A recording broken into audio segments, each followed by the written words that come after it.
This next section is called tricks with your nose. We're going to begin with break your nose. Here's where I take my nose like this. I go, ow, or go, oh, that would hurt. The secret to this trick is the sound. The sound is what sells it. All you're really doing is covering up your nose in the prayer tag position and just simply snapping it to the side. You're not actually snapping your nose, you're just curling it around your nose. But your fingernail in fact, goes underneath the top layer of the teeth. And when you do this, you create the noise of cracking. Under the cover of the hands, you can go like that. You go. It looks as though you're snapping your nose, purely because the sound of it works. Your mouth acts like an echo chamber, so it actually amplifies the noise of the actual clicking of the nose. The next trick is I've got your nose. This is a simple trick where you go up to a child and you pretend to pull off their nose. You spend a couple of seconds yanking at the nose, and because this is something they've not usually felt before, it feels numb. The nose goes numb because someone's just been pushing against it. They actually think their nose has been taken off. The secret comes when you actually go to show them the nose, because once I've pulled off their nose, I go around as though I've gathered their nose in their hand. This is the nose here. And I slowly open up their hand to show an object of some sort in my hands for just a brief second before I cover it back up again and supposedly reattach it to their face. So once I've yanked off their nose, I supposedly gathered it up here, I let them have a quick flash. Now what they're actually seeing is just my index finger here turned into the hand with the nail pressed against the flesh of the thumb so that no one can see the nail. When it's gathered up like so, it looks as though some kind of weird object, such as a nose, is inside the hand. I can then take it, flash it for a moment before taking the nose and supposedly reattaching it back on. This is a powerful effect. I know it seems like it's a cheap something which you do with acting, but I've done this to kids and I've had them crying. I'm sorry, but when they thought you've taken off their nose and they went screaming away afterwards. Most children come right back afterwards saying, "Take off my nose again, take off my nose again." You can only really do this trick once, unless you go for the next step upwards, and what I have is a fake plastic nose which I've just chopped off a mannequin doll. I have these hidden in my pockets, and so for the second time I can take off the nose. I also have some ears. You can do it all with all sorts of pieces, but that's taking it to actual props. Something I advise doing for this trick alone, because it really does play when you try and take off a child's nose. They just don't expect it. It's something that worked quite well. The next trick is called nose twister. This is a cool schoolyard effect, and I've tried to turn it into a trick itself, because if you know how to do it, you can work out the full method of making it work. What we're going to do is take your hands like so, turn your hands across, place one hand on top of each other, interlock the fingers, and come across to this position again, like we've done before. What we're going to do is take our two forefingers here, place them either side of the nose, unlock the fingers, and see that the fingers are still touching the nose. So this might seem like a little gag. However, if, like the spectators do, they cross their hands, come back like this, they try it, and they end up stuck. They simply cannot unlock their hands. This is what almost every spectator will do, unless you know the secret. And the secret isn't that obvious, because originally it wasn't even a magic effect. What we've done is taken it, and once you're into this position, here is the secret of making it work. You're going to take the hand which goes over the top. With me it's the right hand, goes over the top of the left hand. The pinky has to go on top of the linked fingers. So the right pinky, because it's the right hand that went over, goes on top. If your left hand was going over, the left pinky would be on top. I do this right-handed. When you're in this position, you can now come in, place the fingers on top, on either side of the nose, crossed, intersectioned, and just release the hands. Remember, the hand that goes over the top, the pinky goes on top of the linked fingers, cross the fingers across on either side of the nose, and release. If you do it the other way round, like the pinky goes one under, you will find yourself stuck. So don't do that. But it's a great cool effect, and especially works with these interlocking finger effects, because you might have noticed there's quite a few in here, from miscommunication fingers to finger test, magnetic fingers. If one of those tricks doesn't exactly work the way it's supposed to, switch it, do something like this, and then you've always got your trick to impress the audience with.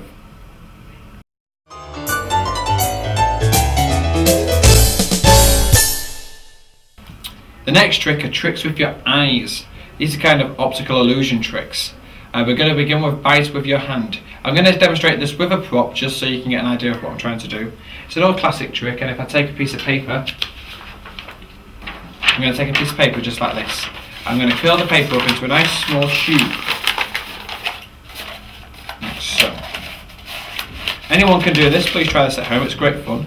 Once you've got a small tube like so, what you're going to do is place the tube. I'm right eye dominant, it should work with any eye, but I'm going to place this tube to my left eye, not too far in, just enough so I can see down it.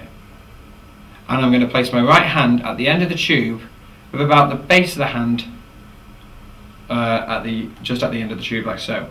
Now if I keep both eyes open and look through both the tube and at my hand at the same time, I can now see a hole in the centre of my hand. I can see right through you to the camera itself. It looks as though there's a bullet shot gone right through my hand. Try it, watch again. You can see my hand is at the end of the tube. My right eye is facing my right palm. The tube is in front of my left eye. Both eyes remain open, and you can see a bullet hole, a small round hole, right in the centre of your hand. If you play about moving your hand further and forward down the tube, you can actually make the hole move further and further apart, but the best possible place to keep it is at the very end of the tube. With bite in your hand, you take the same principle. All you're doing is making a tube with your hand like so, and placing your hand like this. You get the idea. If you look through the tube with your hands in such a position, because of the finger shape, it looks as though there's a large massive chunk coming out of the hand. You're going to try and keep your finger, the base of the palm of the right hand against the left hand pinky finger, and make a small tube with the ring and thumb. And now if you look at it, you can see a bite in your hand.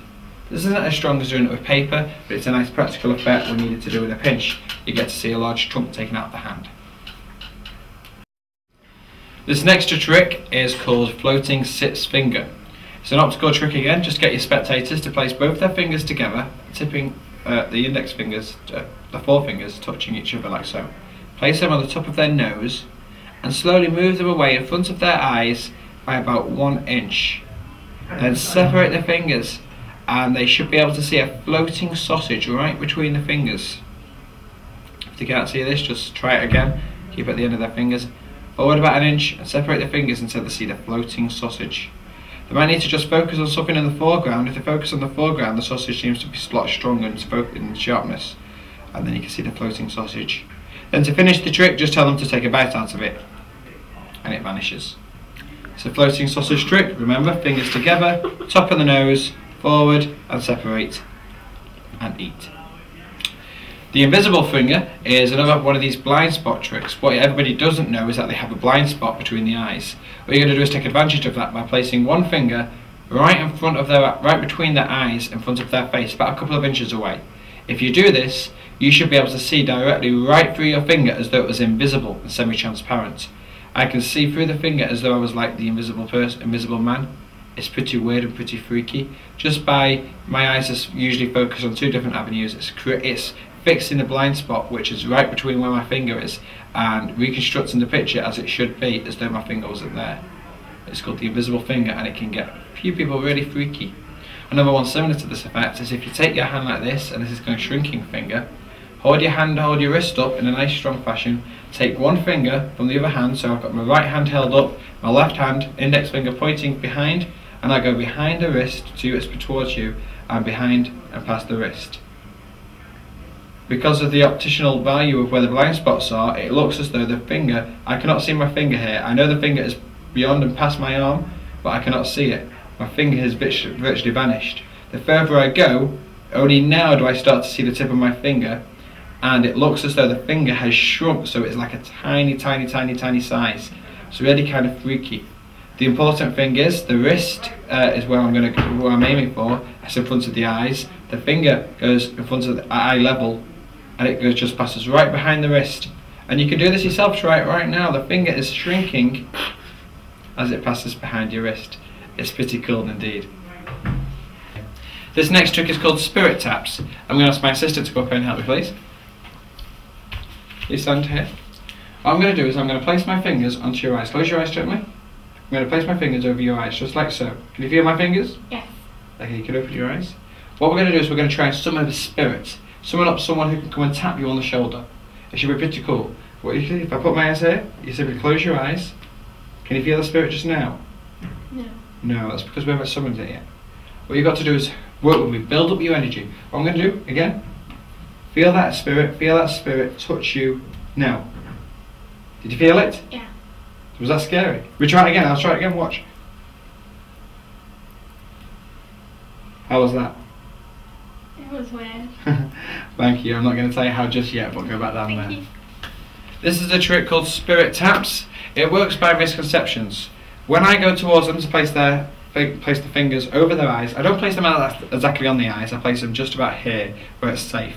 Just in case someone was stupid enough to try and come and push me in the back, it would just touch the top of their eyes, it wouldn't go into their eyes. I've seen people try it where they place it onto the actual skin of the eyes. I think that's a bit too dangerous. Just place it above the eyes, they still keep their eyes closed and they can still feel everything. Once you go to touch them like this, well, what you actually do, if you never saw, is as soon as I get there, as soon as they've closed their eyes, because fingers are coming towards them, they're going to close their eyes naturally, you extend these two fingers and you place them across both eyes. Will you come back over here and I'll show you, just so they can all see for this. Again, face me.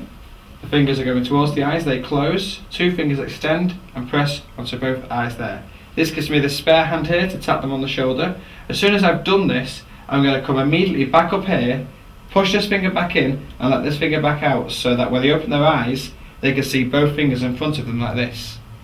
They still need to get their focus. You've still got a couple of seconds because these fingers are right close to their eyes and they've just opened them from being closed. So they've still got a moment to adjust their focus and they'll see both fingers are here. They'll have no idea how or what was able to touch you because you were here with your fingers over their eyes. They had no idea what was going to happen. So as soon as I go up to here, they close their eyes, extend the finger, I press it over, tap them, come back, and run away. It's a trick that works on two levels. It works if you do it to them, they get an amazing response because they're getting tapped by apparent spirits. But if there's people in the audience, they're laughing, wondering, wow, no, because they get a good reaction. It's a comedy aspect. It makes it a very interesting trick. Thank you. This next trick is called swallowing an eyeball. What I'm going to do is take my eye like this.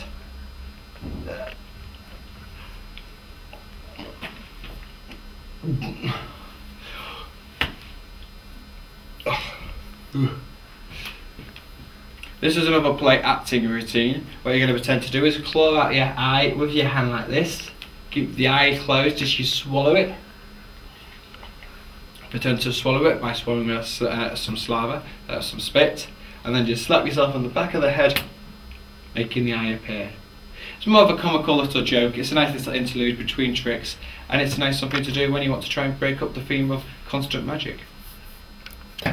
This next trick is called stuck eyes. For this would my assistant like to come back here again please? Just stand just here. Face the audience. Okay, all I'm going to ask you to do is just close your eyes. Do you feel my finger on your forehead? Yes. Okay, keep your eyes closed, but look up in your mind's eye. Keep your eyes firmly closed, but just look up at my finger. Look at my finger. Keep staring at my finger, because what you don't know is that right now your eyes are starting to get glued together. Your eyes are locking together. Keep looking at my finger. See my finger up there, but try and open your eyes. Because if you keep looking at my finger, focus on my finger, you'll find your eyes are firmly stuck. But don't worry. We're going to sort all that now. All I'm going to do is give a little click. I'm going to release my finger right down here. Open up your eyes, and your eyes should be once again okay. Is that fine? Yeah. That's kind of spooky? Yeah, that's weird. Cool, thank you. Come sit back down. This is called stuck eyes. It's another hypnosis type effect. It's where you try and hypnotise the subject so that they cannot open their eyes. This trick works because you cannot physically open up your eyes if you are looking upwards. Your eyelids will not respond to do this. You're going to take advantage of that fact by using it in a magic trick. You're going to place your finger onto the spectator's forehead with their eyes closed. That way they have something to try and physically look at. If you ask them to just look up, it can work, but occasionally they just they don't realise what's going on, and they open up their eyes anyway. So it's always good if you place your finger on their forehead. That way they can feel your finger, they try and look up at your finger. What you're going to do is you're going to tell them to try and keep looking at your finger, but try and open their eyes. If they are looking at your finger in their mind's eye, in their real eyes, in fact, they will find it impossible to open up their eyes. After a couple of seconds, don't leave this going for too long, because actually people do find it really quite scary because they think they can't open their eyes.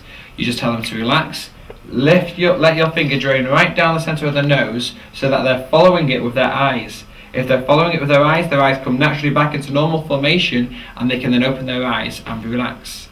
It is a very powerful trick. It has really got a few people quite freaky, and a lot of hypnotists do it as a warm-up exercise to try and prove that they're hypnotist. It's a good trick, it's worth doing definitely.